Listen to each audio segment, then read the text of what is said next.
اس لیے ڈاکٹر صاحب یہ کیا کسی ایک جگہ پر کام ہوا ہے، کسی ایک ہاسپٹل یا کلینک میں ہوا ہے، یا مختلف جگہوں پر یہ غفلت برتی گئی ہے؟ ابھی تک تو دو جگہ منظر آئی ہیں، لیکن ہو سکتا ہے اوروں کے بھی ہو رہا ہو.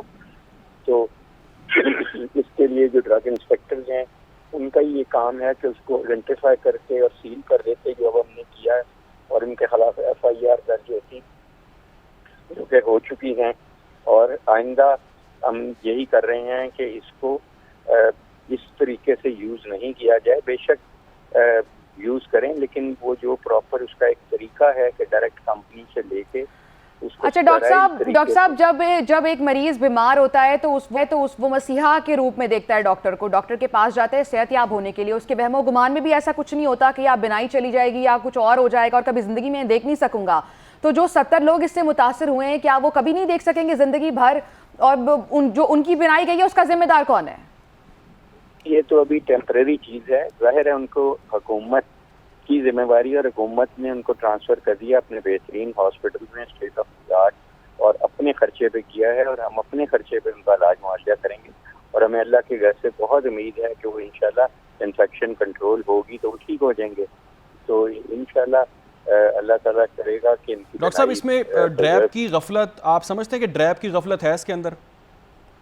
میں نہیں سمجھتا کہ ڈریپ کی بھی غفلت ہے، اس لیے کہ دیکھیں ڈریپ سے تو وہ اپروو جگہ ہوتی جہاں یہ کام ہو رہا تھا، تو پھر ہم ڈریپ کو کہتے. ڈریپ کے پاس اپلائی نہیں کیا انہوں نے اپنے چھوٹے سے کمرے میں ہاسپٹل کے. لیکن چیک اینڈ بیلنس تو ہو سکتا تھا نا سر. جو چیک اینڈ بیلنس ہوتے ہیں ڈرگ انسپیکٹرز کا یہ کام ہے کہ وہ جائیں انسپیکشنز کریں اور دیکھیں کہاں پر کون سا غیر معیاری غیر قانونی کام ہو رہا ہے. بالکل صحیح کہا آپ نے، لیکن انسپیکٹرز بھی دیکھیں ہر گھر کو، ہر کمرے کو کسی ہاسپٹل کے چیک کرنا یہ پریکٹیکلی ممکن نہیں ہے. ہر بلڈنگ کو جا کے وہ چیک کریں کہ وہاں بن رہا ہے کچھ کہ نہیں. یہ سب سے بڑی ذمہ داری ان کی ہے جنہوں نے یہ ٹیکے استعمال کیے، کہ انہوں نے ان کی ہر ٹیکے کے ساتھ ایک وارنٹی ہوتی ہے کمپنی کی. وہ وارنٹی دیکھیں گے جب آپ، تو آپ کو خود سمجھ لگ جائے گا. اور پہلے اس کو یوز نہیں کرنا چاہیے اس طریقے سے. ظاہر ہے اس کی وارنٹی ہونی چاہیے، اس کی ایکسپائری ہونی چاہیے، اس کی کولڈ چین ہونی چاہیے. اور پھر اس کے بعد جب ہماری منظر میں آیا تو میں نے تو اسی دن جب مجھے صبح منظور چودھری صاحب کا فون آیا، پیپل پارٹی کے لیڈر ہیں، اسی دن شام تک ہم نے یہ سیل بھی کر دی تھی اور ان کو ہم نے FIR بھی کرا دی تھی اور یہ سارا کچھ. اور اس کا ہم نے 2 ہفتے کے لیے استعمال بھی روک دیا ہے ٹوٹلی. اور ڈاکٹر صاحب ہمارے سسٹم میں پھر خامی ہے، آپ کو فون کرنا پڑا، وہ چیز پھر آپ کے نالج میں آئی، تو کہیں نہ کہیں لیب تو ہے. سر لیبس بالکل ہے. لیبس میں آپ کو آئیڈینٹیفائی کر رہا ہوں کہ جس بندے نے انجیکٹ کیا کہ اس کی ذمہ داری. اگر میں ایز اے ڈاکٹر انجیکٹ کر رہا ہوں کسی کے گھٹنے میں یا آنکھ میں کوئی ٹیکا، تو میری ذمہ داری ہے میں دیکھوں کہ کس معیار سے. ڈاکٹر صاحب سزائیں اتنی سخت ہونی چاہیے کہ آئندہ ایسا ڈاکٹر کوئی ایسی حرکت کرتے ہوئے، ایسا اقدام اٹھاتے ہوئے 100 دفعہ سوچے. ان کے لائسنس معطل ہو جانے چاہیے کہ ان کو زندگی بھر وہ دوبارہ اپنا کوئی کلینک رن نہ کر سکے. سزائیں سخت ہوں گی تبھی کچھ ہو سکے گا.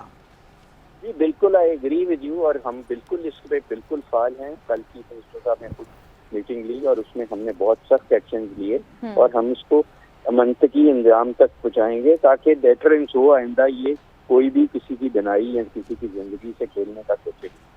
بہت شکریہ ڈاکٹر جاوید اکرم، نگران وزیر صحت ہمارے تھے. اور یہی وہ وجوہات ہیں علی جن کو بنیاد بنا کر جو ہمارے سیاستدان ہیں وہ کہتے ہیں کہ ہم نے پاکستان میں علاج نہیں کرانا، ہم نے علاج کروانے کے لیے باہر جانا ہے. ریزنز آپ خود دیتے ہیں، سسٹم میں جو آپ کی خامی ہے وہ خود آپ ان کو آگے پروموٹ کرتے ہیں. جی علی، ایسا میں نے کہا باہر کہیں کوئی سوچ بھی نہیں سکتا شاید اس طرح کے کام باہر بھی ہوتے ہوں گے. تصور بھی نہیں ہو سکتے. لیکن اس سے پہلے انڈیا میں ہوا تھا، آپ کو یاد ہوگا، ایک جو کف سیرپ تھا وہ غیر معیاری بنائے جا رہے تھے جو اتنے جان لیوا تھے. تو یہ کہیں بھی ہو رہا ہو، یہ غیر انسانی عمل ہے، یہ بالکل نہیں ہونا چاہیے. چیز ہے جن کی بینائی کا معاملہ ہے وہ بہت ایک سنگین معاملہ ہے. وہ واپس ان کی بینائی کے حوالے سے کیا ہوتا ہے مستقبل میں ان کے ساتھ، وہ چیز بہت زیادہ باعث تشویش ہے. بالکل آپ صحیح کہہ رہے ہیں. ڈائبٹیز کے جو پیشنٹ ہیں یا جو کینسر کے پیشنٹس ہیں ان کا امیون سسٹم آلریڈی کمپرومائزڈ ہے، اور اس طرح جب ان کی بنائی بھی چلی جائے گی تو بہت یہ خطرناک عمل بھی ہو سکتا ہے. مقامی کمپنی کی جو تیار کردہ انجیکشن ہے اس سے آنکھیں تو متاثر ہو رہی ہیں. اس انجیکشن سے اب تک کل 68 مریض متاثر ہو چکے ہیں. انجیکشن بنانے والی فیکٹری اور فارمیسی سر بمہر کر دی گئی ہیں. اس کے علاوہ جو ملزمان ہیں وہ قانون کی گرفت سے تاحال باہر ہیں، انہیں قانون کی گرفت میں نہیں لایا جا سکا اب تک. اور انجیکشن بنانے والی کمپنی ہی رجسٹرڈ نہ ہونے کا انکشاف ہوا ہے، یعنی جو اس کمپنی کا انجیکشن ہے وہ کمپنی رجسٹرڈ نہیں ہے، اور جو مریض اس سے متاثر ہوئے ہیں ان کا تعلق لاہور، قصور، رحیم یار خان، ملتان سے ہے۔